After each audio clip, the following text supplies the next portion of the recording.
It's time to take command with former NFL tight end Logan Paulsen and former Commanders beat reporter Craig Hoffman. What's up? What's happening? Welcome in Take Command podcast with Logan Paulsen. I am Craig Hoffman, and this will be our one and only podcast this week. Schedule, actually, I was off by a week last week, Logan. Whoopsie daisies. Too many practices, not enough looking at the calendar. So there is no open practice this week for OTAs. It's the off week for the Commanders. There will be open practice next week, and then 2 weeks from now, there will be a ton of podcastage and a ton of stuff for us to look at because that is the mandatory week. And so all three practices are open, assuming that they do three. They might just do the two and then everybody goes home early. That often happens for the veteran camp. But Logan, what we're going to do today is something we've talked about doing for a while. And now in the middle of summer here, the middle of spring, we have the chance to actually do it, which is a deep dive into the air raid offense. Now, of course, Kliff Kingsbury said, this isn't an air raid offense. This is going to be something different. We're going to build the Commanders offense. But there are facets of the air raid that are absolutely going to make it into what Kliff does because that's how he came up. And so I thought it would be fun, and we thought it would be fun to kind of really get into what is the air raid, like what makes it different, where did it come from, and what do we think will translate into Kliff Kingsbury's 2024 Washington Commanders offense based on what we've seen from him in Arizona and whatever else we think goes into this formula. Logan, before we get into the history of the air raid offense, anything else you'd like to add up front about the air raid and why you wanted to take this deep dive? Well, I think part of it is just because you hear so many people say, oh, it's like air raid is this. And I think the more that I just wanted to kind of get a feel for like what the language is like, how they call plays, like what are they looking for? And I think the thing, we'll talk about this in more detail. It's just offense. It's just an offense. It's abiding by normal principles. And I mean like normal in the sense you're trying to put stress on the defense. You're trying to, create mismatches. You're trying to find advantages that fit you and put the defense at a disadvantage. And I think ultimately that's what every offense in the NFL is trying to do. So I think it's only natural that when you look around the league, you look at Kansas City, you look at elements of Kyle's offense, you look at elements of Mike McDaniel's offense, there's traditional air raid concepts in there. And I think there's some delineation here in terms of what is spread, what is air raid, there's a little bit of we're splitting hairs there, but I think that's going to be a fun conversation. And ultimately, I think what I'm hoping people get out of this is just the scheme doesn't really matter as long as you're abiding by good offensive game plan principles. Yeah, no, I think that's fair. And I think another part that as you sent me some stuff and was reading about the air raid myself, hearing Mike Leach talk about what you need out of a quarterback in this system is the stuff that I think I would really prioritize out of a quarterback. Do you have someone that understands space? Do you have someone that understands different concepts and reads and can make decisions on the fly and read things out in real time? And Mike Leach, he's given some coaching seminars and stuff over the years where he talks about exactly that. If you want this system to work at its maximal capacity, you need a quarterback that can make plays, that can quickly delineate between coverages and read space and maybe find a different window than the one you drew on paper. And in that way, there's a real kind of almost basketball, soccer, where's the space? Let's play into it element to the air raid that I think is really fun. On a baseline level, the air raid is traditionally run out of shotgun, a lot of 10 personnel, so 4 wide receivers, 1 tight end, or 4 wide receivers, 1 running back.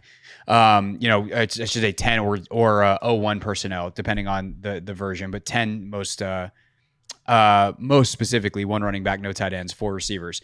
And it started way back. I mean, it's funny. I'm looking at the Wikipedia page now, Logan. There's actually the term air raid offense appeared in print as early as 1941 to describe the offense of the Indiana Hoosiers football team, which was long adept in filling the air with well-aimed passes under Coach Bo McMillan. You got to love the old 1941 sports writing.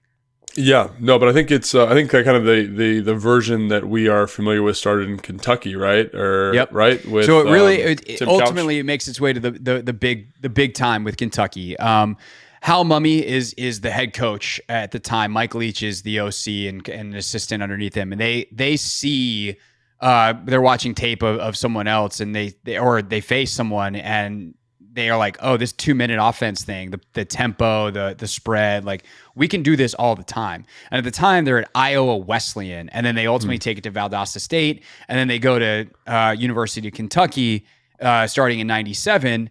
And then all of a sudden, Tim Couch is the number 1 overall pick in the draft, and he's putting up monster numbers.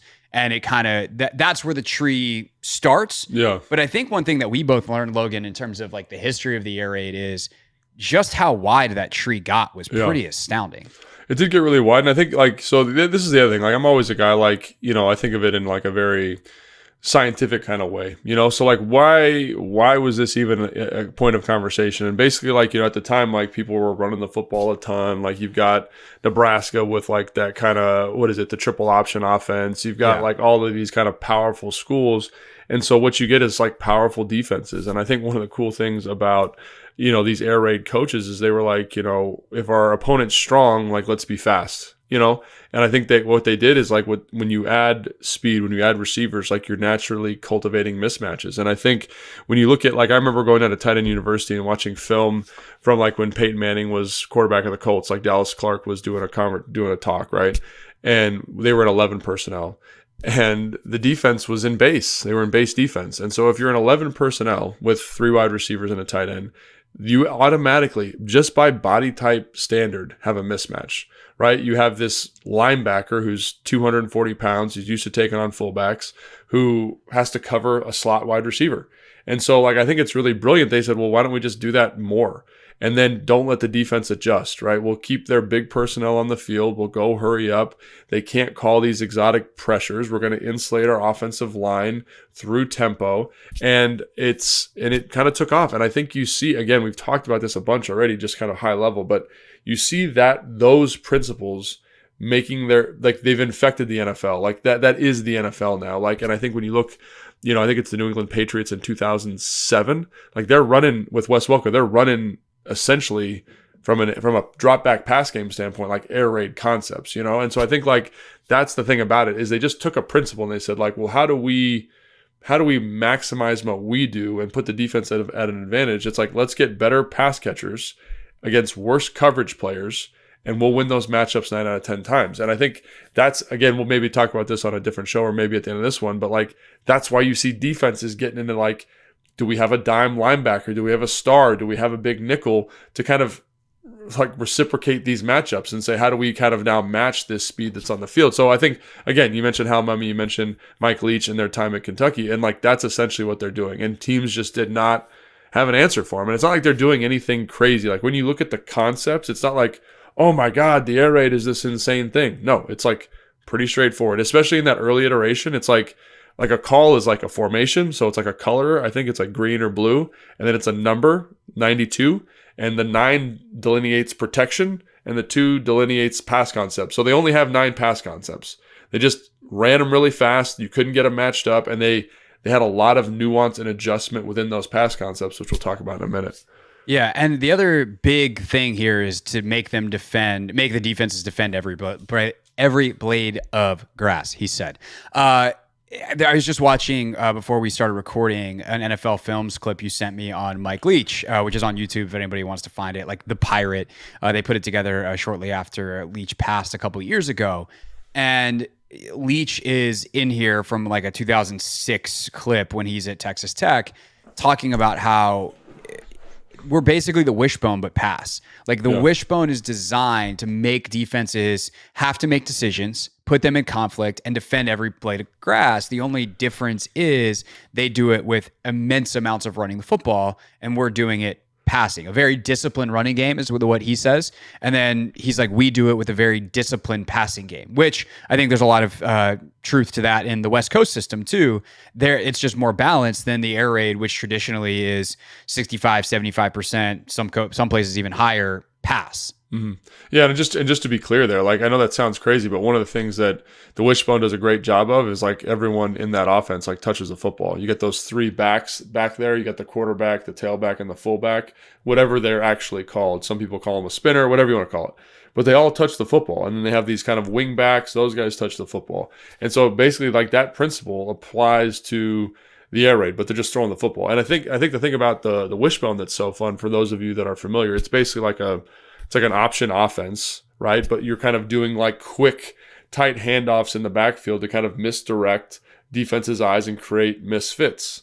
Now, that sounds like a total opposite. Like when you hear Mike Leach say that, you're like, oh, that doesn't make any sense because those offenses stand in opposition to each other.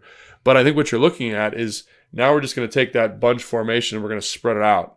And so our conflicts are going to be much more clear for the quarterbacks to see, right? So for example, like if just like simple math, right? If you have empty personnel, right? You've got 5 wide receivers and they want to play man coverage, right? You have to have 3 and 2, and that should be declared. You can play some type of 2-man, but like I can see the defense and I can see the matchups individually that I want to see before the ball's even been hiked. If they have to declare pressure, I can see it. If they're dropping into zone coverage because of the space, they can't hide rotation the same way. So essentially, it's doing the same thing, but it's creating conflict by going from tight to wide. And then it says we got to make sure every one of these guys in this offense touches the football to maximize what we do. And I think that's really brilliant because if you think about, again, in the era of offense where this offense was generated, it was like we have our X receiver, we have our Z receiver, the tight end's going to block and the fullback's going to block and the running back's going to run the football. So you're really only throwing the football to 2 people. And now, again, you've elaborated, and people say, oh, like this seems very obvious. But in this era of football, it was not obvious, right? So we've created matchups because people can't cover the same way. It's kind of like what Stanford did in the Pac-12 in like 2010, 2011, where they were like, we're going to run power. And everyone's running all these spread offenses. They're spreading the field. We're going to run power. And basically people didn't have the personnel to match up and fit power. The air raid was the reverse of that. It was like, we don't have enough people to cover. And so I think that's, again, like if you look at the history of football and why this is so important, it becomes so clear now why air raid is everywhere in the NFL, because these are principles that are every single weekend you see them. For sure. And I think it's why we're seeing a return to the run game in the NFL now, is because defenses got so light, not only on the back end, where it's like how many coverage guys can we get, but up front, there's such a prioritization of let's get pass rushers and maybe guys that are a little lighter and quicker and they can help out in the screen game a little bit more and cover a little bit more space. We don't need these big, like, lane stuffing, 2-block eating defensive tackles or, God forbid, defensive ends anymore that can't run in space. And now teams are like, well, shoot, we got these really light defensive ends. Let's get a little bit bigger O linemen and let's run it down their throat. And we saw last year a return outside of Washington to the run game at levels that we haven't seen in like 20 years. Right. And so I think there's always a cyclical nature, but you also, like, what I like about the air raid, and we're going to talk in a minute about how unique this is to air raid, or perhaps not. What I like on like a fundamental level of what Leach and all these guys are trying to do is they are trying to make defenses make decisions, and they are relying on the fact that often, like, their guys are going to have to make decisions too, and whether it's a quarterback making a read or a receiver sight adjusting a route in real time, but because this is what we do and we do it every week, and by the way, we also know what's coming because we're the offense, we're going to make our decisions faster and more accurately than you. And most of the time, we're going to, as long as we execute well, you can't actually be right anyway. Like there's only, like, you're going to have to give up something. And as a defense, your goal would be to give up the least damaging thing and then, rally and tackle and hopefully get off the field with a couple of checkdowns. But at the end of the day, like, this offense is designed with the route concepts and some of the freedom that's given both the quarterback pre-snap and the quarterback and receivers post-snap to make it so the defense can't be right. And there's a very fluid nature to that, which also means you need really smart football players, which I think is why a lot of quarterbacks have come out of this system. Yeah, there's certainly been some busts that have come out of it. Every system has that. But you've got Mahomes, you've got Baker, who's had a pretty solid little career here. You've got guys like even Gardner Minshew is one of the better backups in the league that come from this system that their ability to read defenses and make decisions and handle a lot mentally is born in the fact that they've been asked to do that since they got in the air raid in college. Yeah, 100%. And I think it's just, again, like you mentioned, this like horizontal space distribution element. And like I think about kind of like day one install for the air raid is like 2x2 pass set. You know what I'm saying? And so like if there's 2x2, there's a running back in the backfield. He's usually in the gun. And so you can run the football in the air raid, obviously, right? And so what they do is the defense matches with 6 guys in the box because you have 6 rushers. And so in that coverage structure, let's say I'm playing like a cover 2, and I'm running an out to the left with like a what they call like a Y high cross coming across. That hook player that's in the box now that has to stop the run also has to cover the 5-yard out, like just based on the spacing, right? If you're playing good sound run defense. And so like as a quarterback, I get to the line of scrimmage, and I just look out because of the space, and I say, well, this guy's in conflict from the snap, from alignment. I can get him the football. And let's say they do widen that out. If I'm smart, and this is one of the things about the air raid, because the playbook is so tight, it allows you to have a lot of flexibility in terms of changing stuff at the line of scrimmage. I'm the quarterback. I notice we've got a 5-man box. We have 5 blockers and a running back. That advantage favors us. Let's run the football. And I think like that's essentially what you're getting out of this stuff, which is awesome. And I think the other thing like that you were alluding to there too is because the play volume was so small, you get all of these adjustments, right? You get, versus this coverage on our mesh concept, we're going to do this. Versus stick versus this coverage, we're going to do this. And we're going to have all these little side adjustments. And there's not only side adjustments where it's like we're reading man or zone. It's like, if we get cover 3, like we're running a post on the outside. You know what I'm saying? Like there's just a huge plethora of things. And I think, and again, like which came first, the chicken or the egg, but like in every offense that I was in, with Kyle, with Sean, with Dow Loggins up in Chicago, like with Sarkisian down in Atlanta, like that's an element of offense now. And the problem is it's hard because of the play volume to consistently make those side adjustments. But when the play volume's small, not only can the receiver and the quarterback consistently see when and how they need to make those adjustments, but they also, like this is a great thing. I think we saw this in OTAs in the last OTA practice, is the quarterback can just change the play because we only have like 15 of them. So I can just call the one I want versus cover 3 if I'm confident in the coverage, and I can just let that ball rip. So I think the flexibility it gives the quarterback, the ownership it gives the quarterback, the vision it gives the quarterback. And again, like last year with Sam Howell, when he was playing really well early in the season, that's one of the benefits of spreading defenses out is it declares matchups and alignments at a high level. So to your point about like this tree of quarterbacks that have kind of perforated the league, it's taking basic kind of NFL quarterback stuff and letting you do more of it in college than other offenses because of the flexibility, because of the truncated playbook, which I think is really cool. So again, like there's this negative connotation with the air raid, but like I just see like that's what you want to do. Like when you're calling plays, like that's what it is. It's like this guy's leverage pre-snap. This guy's leverage in a bad way. I know because of the splits, they can't hide this rotation. This is the coverage. Let's get this guy the ball. Like you talk about stuff that Tom Brady does, and I think you mentioned this like 2 podcasts ago. Like one of the best things he does is he understands the coverage pre, post, and then knows where the football should go before his back foot hits the ground. And that's because he's studied and done a lot of learning. But also, I think the air raid, especially in college because of the hashes, allows you to do it right now. Like you can, like we're lined up, and if you're not correct, like that guy's getting the ball, and a blind man could see it, kind of thing. So yeah.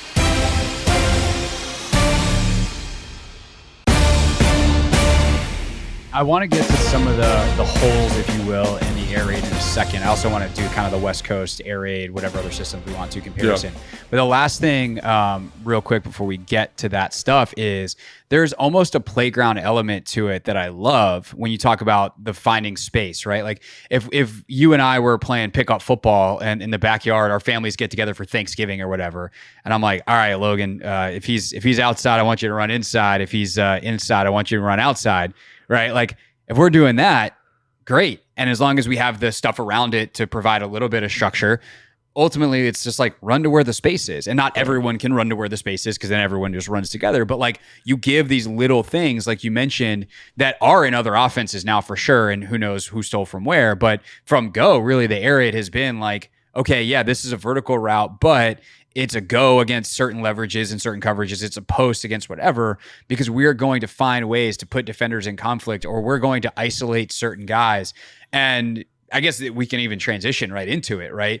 Because I definitely know that Kyle and Sean and everybody in the West Coast system has adopted parts of these too, where there are these site adjustments and you bend routes a certain way. 4 verts is not always, and typically actually isn't, 4 straight vertical lines. right? You have, against certain coverages, you're going to bend it because otherwise you just run right into the defenders. One thing that I will say is interesting about air raid is sometimes they do that on purpose. And it's like, well, if we run 4 guys straight into the defenders, well, they become 4 man-to-man matchups. We just pick our matchup. And now we got a dude out there on a not quite as dude, and we're going to throw the ball to our dude. So like there is that element to it. But when you started to watch some of this air raid stuff, how familiar was it? Because there is mesh, there is stick, there is 4 verts, there is, high Y cross and some of the, all that kind of stuff. How different actually is it in terms of the coaching points, in terms of how these routes are bent, in terms of where they appear to be putting emphasis to the offenses that you predominantly ran in your NFL career, which were West Coast? Yeah. So, I think like basically when you look at every air raid concept, there will be an NFL analogous to it, right? There'll be an NFL play, depending on the verbiage, depending on the team, that'll be very, very similar. And so I think like with regards to the air raid, like I think Kansas City's a really interesting example. So like the one thing about the air raid that I think kind of handcuffs you a little bit in terms of true air raid, and this is where I think Kliff is like, hey man, we're not running the air raid because we have more flexibility, is the truncated nature of the play call. So remember we talked about like the color is the color is formation and then 92. And again, they can tag stuff here. They can be like, 92 Y takeoff or whatever the call is. You know what I'm saying? But one of the things, it makes it hard. It makes it hard to kind of create a nuanced protection profile. It makes it hard to create nuanced formations where it's like, hey man, like we have all of these different words. Like, I think one of the things about Kyle's offense, there's probably, I'd have to check exactly, but close to 50 words just for formations and formational tags, because you want to be able to put your best players where you want them for certain routes. In the air raid, you lose some of that flexibility. But I think when you look at like Kansas City, that's a West Coast offense in terms of verbiage, right? Predominantly, like it's a verbiage offense. So what they do is they have all these words that are for protections and for formations and for different route concepts and for different tags. But what they've done is they said, we're going to fit these air raid concepts into this West Coast language. So we still have the flexibility we want with some of the simplicity and some of the adjustability of concept that you get from the air raid stuff. And I think that to me is like really what you're looking at when you're taking an air raid offense to the NFL. So I think you mentioned 4 verts, like 4 verts, maybe smash is better. Like, so smash is like, some people say it's a 5-yard stop and a corner. Some people say it's a 5-yard stop and a big box fade. But like one of the things about smash at the NFL level is like, if you get cover 2, for example, that can adjust to 4 verts because then you're getting a press corner on the outside. You don't want to run a hitch to press corner. You want to run a go, right? So that'll adjust. And if it's cover 2, then I, as the seam runner, know that I have to bend inside of the cover 2 safety's face, right? Like I have to bend that automatically, right? Or if it's quarters, I basically run like an in. It'll look like almost like a 90-degree cut because I want to get in front of that guy, but it's still 4 verts. So those types of adjustments, again, I don't know where the influence came from, but taking ownership of the concept as a player allows you to basically be right versus every coverage. So like I can run 4 verts if that's what we're doing. And like there's stories of Mike Leach running 4 verts for entire practices, right? Like we're only running 4 verts as a pass concept. And people say that's stupid. Why would you do that? But it allows you as a player to be like, oh, versus cover 3, I'm going to run it like this. Versus cover 4, I'm going to run it like this. And versus cover 2, I'm going to run it like this. And basically the defense will never be right if we run it the way we're supposed to run it. And I think like when you look at high-level offenses, and specifically Kansas City, I'm going to highlight Travis Kelce. Like he is awesome at just being like, this play is dead versus this coverage. I'm going to stop right where I'm at. And Patrick Mahomes understands that probably because of the air raid influence that, hey, I know he's dead, but if he does what I think he's going to do, the ball can come out here. And I think that, again, is that flexibility in concept. Like, again, I go back to this all the time with Kansas City, is everyone runs like a post corner with a flat. Every team in the NFL runs that. Versus quarters, if it works correctly, it should be wide open. But versus cover 3 can be a little bit messy, potentially. So, like, if that guy's just going to hang there, that thirds player is going to hang there on the corner, just stop and run a comeback. And Travis Kelce's caught probably 30 balls last year doing that. And so again, that flexibility of concept is in the NFL. It just becomes more challenging because there's a more diverse offensive profile. And I think when you look at the air raid specifically, it's like we have 10 plays. This is how we run them versus every single coverage. And we have all these little side adjustments, little differences, and like we're going to talk about mesh here in a second. But I think to me that's the difference. In college, it's so truncated. In the NFL, it's broader and fit into the language of like a West Coast. Yeah, no, absolutely. And I'd be so curious to be able to ask Travis or Pat Mahomes or Andy Reid or anyone that's been there, like, did Travis start doing that and stopping on his own? Was that Pat being like, hey, dude, you can just stop and I'll throw you the football? So or is that Andy saying that? Like, you know what's crazy is down at tight end like he was like, I just mess around in practice. Like, and I think that's a testament to Andy Reid just being like, your stud's a stud, let him be a stud. You know what I'm saying? And like, and I get yelled at. He's like, Travis, like, I get yelled at sometimes, but like sometimes they put in the playbook. And I think like that's what you're looking at from an Andy Reid perspective of basically an innovative offensive mind being like, this looks, we didn't want this, but it looks great. Let's get that done. There's one of the most prolific runs recently in the NFL is this kind of, you're getting like two tight ends they're off the ball, kind of a clamp bunch formation. So 2x2, but it's tight and both tight ends are off the ball. And instead of like having a fullback where like you're in the dot, like kind of right behind the quarterback and the defense can match you. So they would match to the running strength there. So let's say it's strong right. The defense is going to push to the right because the fullback's in the middle. They have the other tight end like jet motion across the formation so the defense can't pre-align to the overloaded run strength. And I was talking to somebody and that happened by accident. But they were like, that works. Let's keep it in. You know what I'm saying? And so I think that's, again, where like offenses are always evolving and always changing. But back to the air raid, like the thing that makes them cool is they are kind of intentionally doing that. They kind of came out from the jump and were like, this is how this offense is going to work. Right. And so to go back to the 4 verts example, like if I'm a DC and I've got 4 verts coming, quarters is probably what I want. Yeah. Like I want to account for 4 vertical routes. Okay, well, let's get 4 deep vertical defenders. And Brett Coleman, who's a great YouTuber, super smart, did a video like 2019, when Kliff was coming in the league, where he broke down some tape, and he was using a lot of Oklahoma tape from that year, and Kyler's about to be the number 1 pick. At the time, this is early enough in the draft process that Brett didn't know. He's like, we'll see where Kyler goes. I'm like, spoiler alert, he's going to go 1. But CeeDee Lamb is the slot receiver on this particular play that he's showing on film. And Brandon Jones, who's actually in the NFL as a safety as well, so he's a good football player. Yeah. But it's the Texas OU game.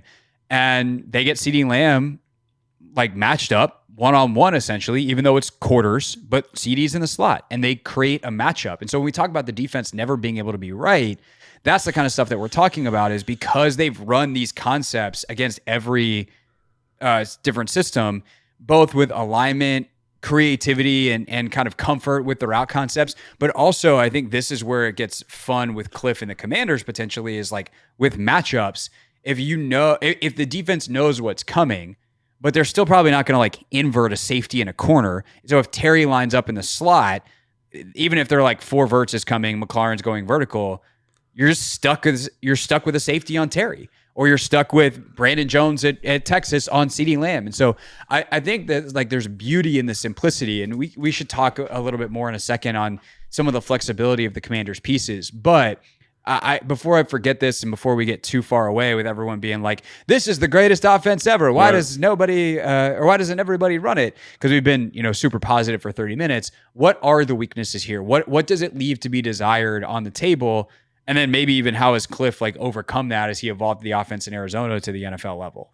Yeah, so I think the main thing, and I'm really glad you brought up that clip, because like if you're playing in the NFL, like NFL defense, they're not going to run straight quarters to that look. Like, I hate to break it to you, because like, so basically it's like 2x2 and there's a tight end in motion. And so like if I'm the defensive play caller, if I'm a defensive personnel, like first off, the hashes are way tighter, so you lose some of the space. But also, like, we're going to run some type of cover 6 probably. So we're going to match that 2 receiver side because that's a passing strength. I'm going to give that front side safety a little bit more flexibility, like the Jones player in this example, right? And so, like, defenses are way, way more complicated at the NFL level. Like, way more complicated. Like when you look at like Michigan, for example, and how they crushed in college football this last year, that's an NFL defense, and no one knew what to do versus them, right? Because like they have all of these different disguises. They have different rotations. They have these different flexible chess pieces. Are they in cover 6? Are they in quarters?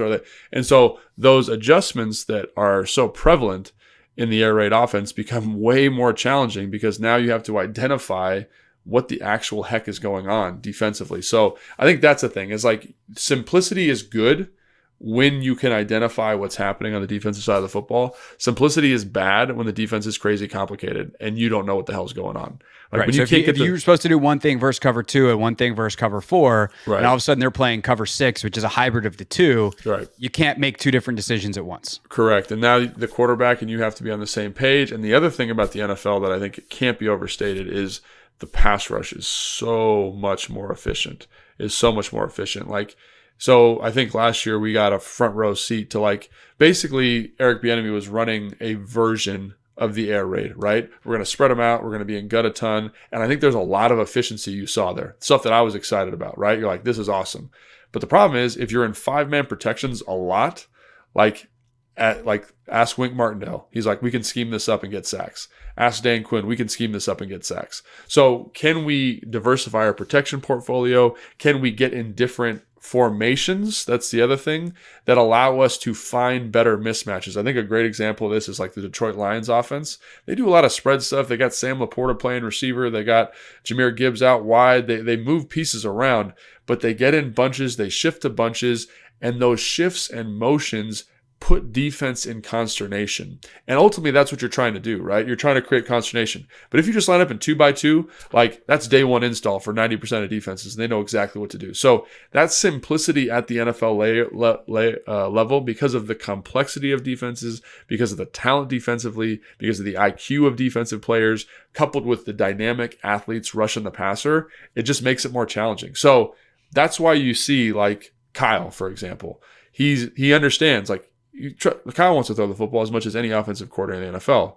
He understands, like, I need to insulate the offensive line. I need to present different looks, running the football, play action, keepers, to put the defense off balance, right? Now, you could say, well, we could do that same thing with the air raid, and you 100% can, but that, to me, is why, traditionally, it doesn't transition well to the NFL, because they take, so, for example, in college football, if I get in 5 wides or spread out 4 wide, like, 4x1 in the backfield, we're going to get a very specific coverage structure. We're going to get cover 2. We're going to get quarters.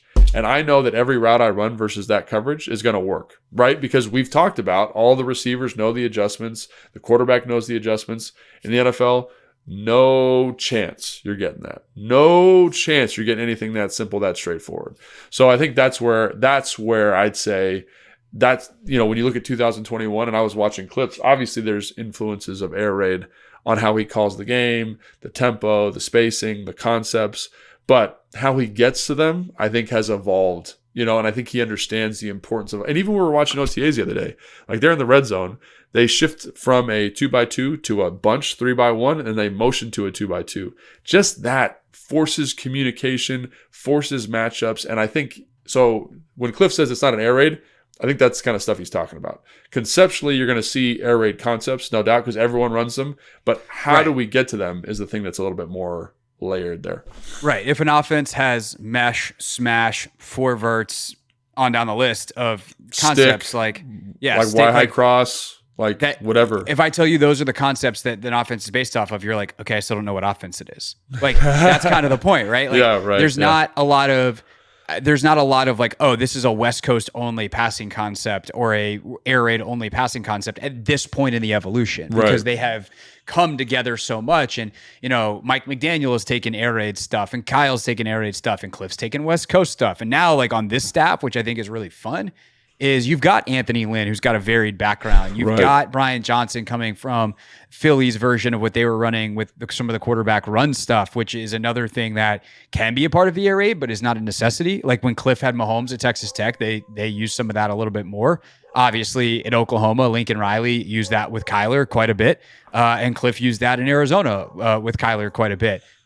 But you don't have to. Right. You've got... Brandon Weeden at Oklahoma State was an air raid quarterback who had an awesome year as a 152-year-old in college, but like that dude wasn't running anywhere. And so I think that at the end of the day, like the mesh and meld of everything is going to be pretty fascinating.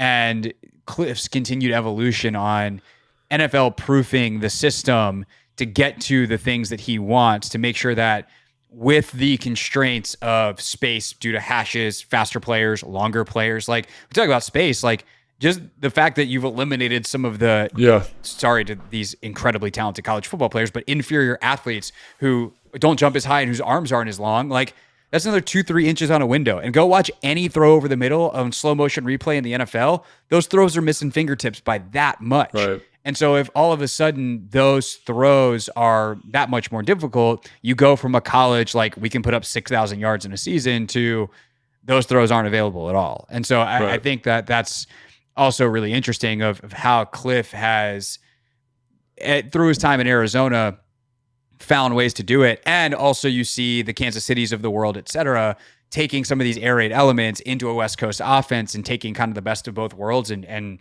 who knows what it'll be called 10 years from now, whatever in the Mahomes offense is. Right. Yeah. No, I think that's 100% right. So I think that, I think that's the thing that I'm most excited for, because everywhere Kliff's gone, like it's changed, right? Like I think 2021 is a perfect example. Like you're watching games, you're like, I was watching the Seattle game, and they're in a lot of air raid stuff, and I think part of the reason, more spread out. So I'm not even going to say air raid. They're just kind of in more open formations, right? And they're not running the ball a ton, but I think because Seattle plays a very simplistic coverage structure. And then you come out the next week versus Dallas, so week 17, I think, and they're running power. They're running, they've got multiple tight ends. They're inserting guys. They're running heavy play action. They're finding matchups that way. And I think it's like, oh, dang, like that's different. And I think it just shows some flexibility. So that's the thing I'm really excited about is, one of the elements of the air raid that I think can add value is having a running quarterback, because it affects the pass rush in a positive way. It affects the coverage structure in a positive way, because it simplifies everything. So if you get a simpler coverage structure because of the player back there, that's great. And I think also, what Philly did with Jalen Hurts, to me, is a little bit more like traditional spread, or like Chip Kelly spread, meaning you're in spread to run the ball. You know what I'm saying? Like you're spreading out to remove defenders from the box, so that I, who have a big, strong quarterback and a running back here, we are now in an advantage position. And so I want to see what they do with that, because if you sprinkle in a little bit of that, that is further going to increase the advantage of what you can do from the air raid. Because one of the things that you see teams doing now is they're like, screw it. We've got these great nickel players. We've got these great dime players. We've got these great space players. And we've got enough talent on the defensive line that we don't need to worry about them running the football. But now, if you bring in some of those elements from Philly, where it's like, hey, we can run, NFL triple option, where we get, a zone read element. The quarterback boot breaks contain as a runner, but there's also a pass concept out here where we can also throw the football. Like, I can't play a bunch of very defensive structures to that. My blitzes have to be locked in. My contain rules have to be locked in. So you're cultivating simplicity that favors the air raid principles in general, right? Couple that, I don't think you should do this with Jalen, but quarterback power, quarterback counter. If you throw those in once or twice a game and you hit people with them, like I forget what game it was. I think it might have been the Seattle game. Kyler Murray, they ran a quarterback draw with him, and it went for a touchdown. It was like it's like a 65-yard touchdown. Like, you better believe for the rest of the game, it's like we're not in two-man. We've got eyes on the quarterback. And those are the elements where I think, like you talked about, Brian Johnson, Anthony Lynn, that infusion of kind of innovative quarterback run stuff, gun run stuff. Shout out Bobby Johnson, too, who's done that with Josh Allen and Daniel Jones in Buffalo, New York. 100%. So that's the thing I think that could, again, tip this in a very positive way for these offensive principles. Again, I'm going to call it NFL air raid. It's and by that I mean it's just a little bit more spread. Their NFL concepts. They understand the pros and cons of it. But to me, that element of the quarterback run, the gun run stuff, and like the traditional Chip Kelly spread stuff, could be totally game changing for this offense. Last thing on this, then we'll get to Commanders specific for the last few minutes here. A great quote from Leach in that NFL Films feature. He's like, what I would want to do is 1 week just pass the football 100% of the time. And then the next week, run it 100% of the time, and then brag afterwards about how balanced our offense is. Yeah. So it gives you an idea of kind of how, the revolutionary type of thinking that they were doing, and just like, hey, let's find the matchup and let's murder it. Yeah. 100%. And so that's the Pirate. What a gift. What a gift.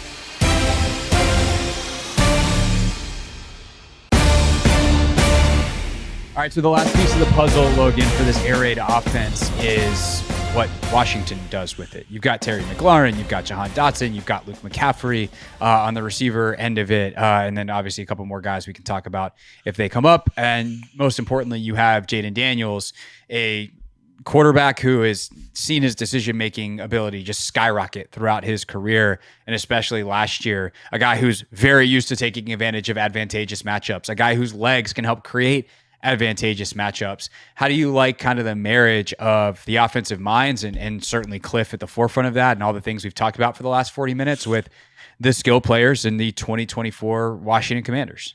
Yeah, well, I think it's important to note that like the air raid is the NFL in 2024, probably. Like it's spread out. People are throwing the ball 60% of the time. Defenses are in nickel more than ever. You mentioned how there's a slight transition back to running the football, right? But I think like this is what the NFL is. And so I want as many talented one-on-one winning matchups as I can possibly cultivate. So can Terry do that? Yeah. Can Jahan do that? Yeah. Can Luke McCaffrey? Probably, but remains to be seen. But I would assume. One thing I'll say about Luke too is like he's a former quarterback, and so we talk about the fact that there's all these sight adjustments and reads. Yeah, it's very different making those from the pocket versus you can speak to this far better than I can, but running a route at full speed and reading what the defense is doing is not easy. But like at least conceptually, he's got an advanced understanding because he's a former quarterback.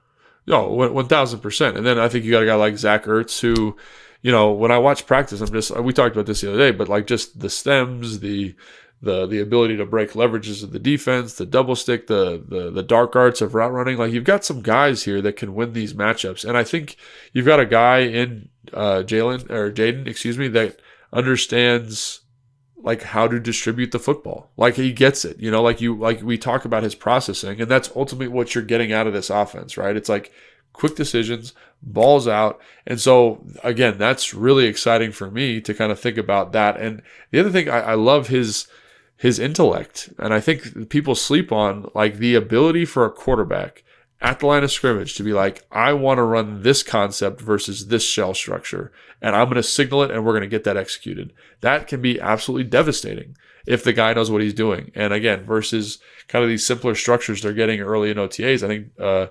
Jalen's done a really good job of that. So I'm really excited about that. And then I think the thing that is that I will want to see is just their ability to get to certain runs from these spread out formations. Because, we talked about like, they've already shown that they're not straight air raid because of the formations, the bunches, the shifts, the variety of what they bring to the table.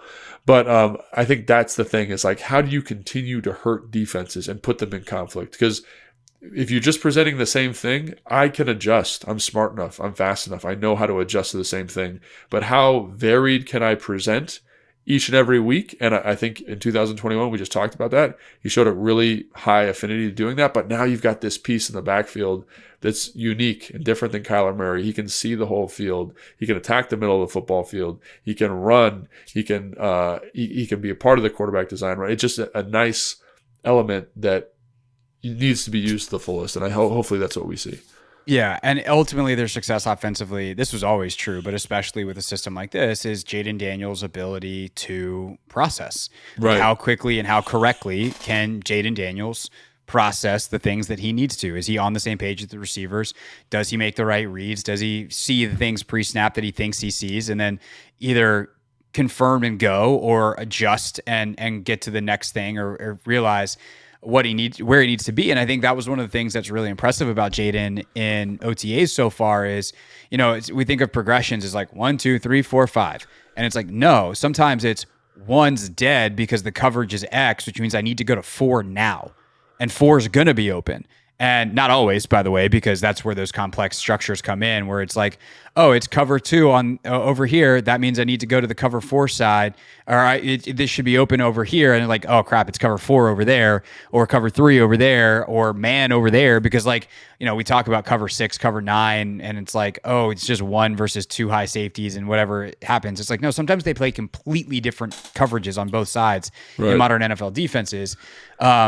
But also they try to simplify it down. Like, is middle field open? Is it not? So there's like things like that Kliff is trying. You hear Kliff talk about in OTAs when they're running, even routes on air, right? Because if you're running routes on air, you can run it however you want, unless your coach is like, no, pretend that this is the coverage. And so they'll be like, all right, we're running this concept, middle field open. And that tells all the receivers where to bend those routes.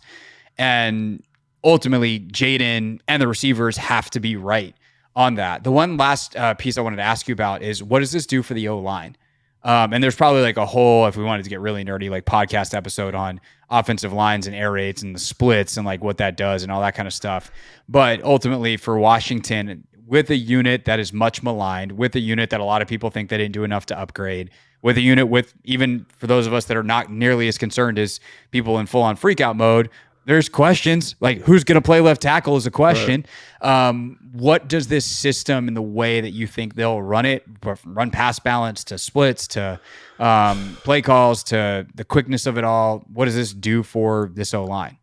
Yeah, I think that's going to be up to the play caller, 100% up to the play caller, because I think what you're looking for is, again, ways to protect the offensive line. And obviously my experience is one where we're going to run the ball 46% of the time. We're going to be okay punting the football. We're going to run a lot of play action. We're going to find chunk plays on short to intermediate concepts and then work for yak down the field afterwards. That's how Kyle did it. That's how Sean did it. That's what those offenses do, which is great. But in the air raid system, it's a little bit different. It's quick game. And again, they want to get guys in space so they can work after the catch. It was really interesting listening to some of the descriptions of air raid because I'm like, that's what Kyle wants to do. He wants to get guys who are good with the ball in their hands in space. He just does it a different way. And so, again, I think that's a huge element. I think the quarterback run stuff is going to be a huge element. I think the quick release of Jayden is going to be a huge element of that. And then understanding like when and where I can take shots, like understanding like, oh, I've got this kind of protection package in, like I can take a shot here, or this is the down and distance, or this is where they like to bring this certain pressure that we're going to have a hard time with in our 5-man pro. Like, let's make sure we've got a play call up that we like. So I can't overstate the importance of Kliff's role in that offensive line group. Like, we might not even be talking about them by the end of the year, and they might be just an average group.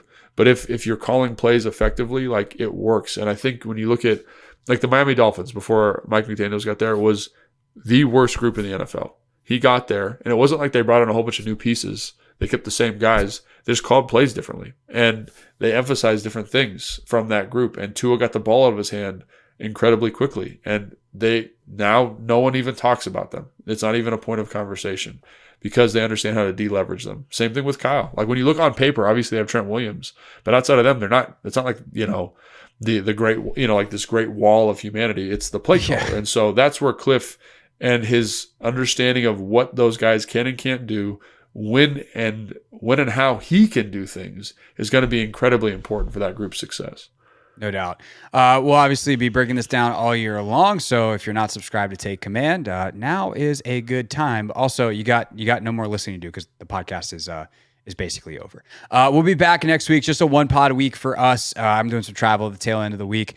So hope that you enjoy this, and we'll be back with our regularly scheduled 2 pods next week. For Logan, who you can follow for much more on Instagram at Logan_Paulson82. I am Craig Hoffman, and we will see you next time on Take Command.